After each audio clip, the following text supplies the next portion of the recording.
नाज़रीन, drama serial नकाब की लास्ट एपिसोड में आप देखेंगे कि तैमूर बच तो जाता है लेकिन हमेशा हमेशा के लिए माजूर हो जाता है। जिस पर ज़ारा जब घर छोड़कर जाने लगती है बिलाल के पास तो उस पर उसकी ताई जान कहती है तुम कहाँ जा रही हो। जिस पर कहती है ज़ारा कि अभी तो वक्त आया है तैमूर से बदला लेने का, अब आपका बेटा माजूर हो चुका है और मैं एक माजूर इंसान के साथ अपनी ज़िंदगी नहीं गुजार सकती। जिस पर कहती है उसकी ताई ये तुम क्या कह रही हो, तुम तो बहुत मोहब्बत करती हो ना तैमूर से। जिस पर वो कहती है मैं मोहब्बत करती नहीं करती थी और अब मुझे पता चल गया है कि एक ऐसे इंसान के साथ ज़िंदगी नहीं गुजारी जा सकती जिसका खुद का अपनी ज़िंदगी गुजारने का दारोमदार दूसरों के कंधों पर हो। उधर आप देखेंगे कि आहत की माँ आहत से कहती है कि वक्त बहुत गुजर चुका है, मैं चाहती हूँ कि तुम शादी कर लो। जिस पर आहत कहता है ठीक है मैं मान जाऊँगा आपकी बात, मुझे थोड़ा वक्त और चाहिए। जिस पर आहत की माँ कहती है तुम्हें और कितना वक्त चाहिए, तुम जानते हो ना तुम मेरे इकलौते बेटे हो और कितने अच्छे हो। मैं मानती हूँ कि मुझसे माजी में बहुत बड़ी बड़ी गलतियाँ हुई हैं और मैं उन गलतियों का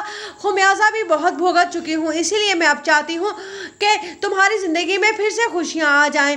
उधर जब देखती है लैला बिलाल को मॉल में तो उनके पास चली जाती है, लेकिन ईमान को ये बात बिल्कुल पसंद नहीं आती और वो आकर कहती है बिलाल से कि मुझे इस तरह से लैला का हमारे साथ आकर इंटरफेयर करना बिल्कुल अच्छा नहीं लगता है। जिस पर बिलाल हंसने लगता है और कहता है कि निकली ना तुम भी एक टिपिकल बीवी, इतनी बड़ी ऐसी बनकर भी तुमने क्या सीखा है, तुम तो अभी भी उसी तरह टिपिकल औरतों की तरह अपने शौहर पर शक कर रही हो। जिस पर कहती है ईमान कि वो तुम्हारी कज़न ही नहीं वो तुम्हारी एक्स वाइफ रह चुकी है। जिस पर बिलाल कहता है कि सिर्फ और सिर्फ एक्स वाइफ रह चुकी है, इसके अलावा हमारा दिल का कोई रिश्ता नहीं था, ये बात मैं तुम्हें पहले भी बता चुका हूँ।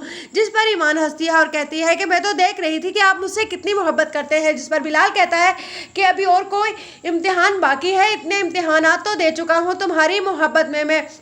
उधर आप देखेंगे कि रिदा मान ही जाती है आहद से शादी के लिए, आहद और रिदा की भी शादी हो जाएगी, लेकिन इधर तैमूर वो तो फिर भी अपनी हरकतों से बाज आने वाला नहीं है। जिस पर उसकी माँ कहती है कि तुम्हें क्या हो गया है, इस बिस्तर पर लेटे लेटे क्या सोचते रहते हो तुम। जिस पर तैमूर कहता है जिन्होंने मेरा ये हाल किया है मैं उनसे अभी बदला लेना चाहता हूँ। ईमान से मैंने कितनी मोहब्बत की और उसने क्या किया, सारी ज़िंदगी के लिए मुझे बिस्तर के साथ लगा दिया है, मैं उसे अब ख़त्म करना चाहता हूँ। जिस पर उसकी माँ कहती है कि तुम अपनी हरकतों से बाज आ जाओ, इतनी बड़ी सज़ा तुम्हें मिल चुकी है और ज़ारा ने भी तुमसे अलहदा कमरा करके अपनी ज़िंदगी अपने बच्चे के साथ मसरूफ़ कर ली है।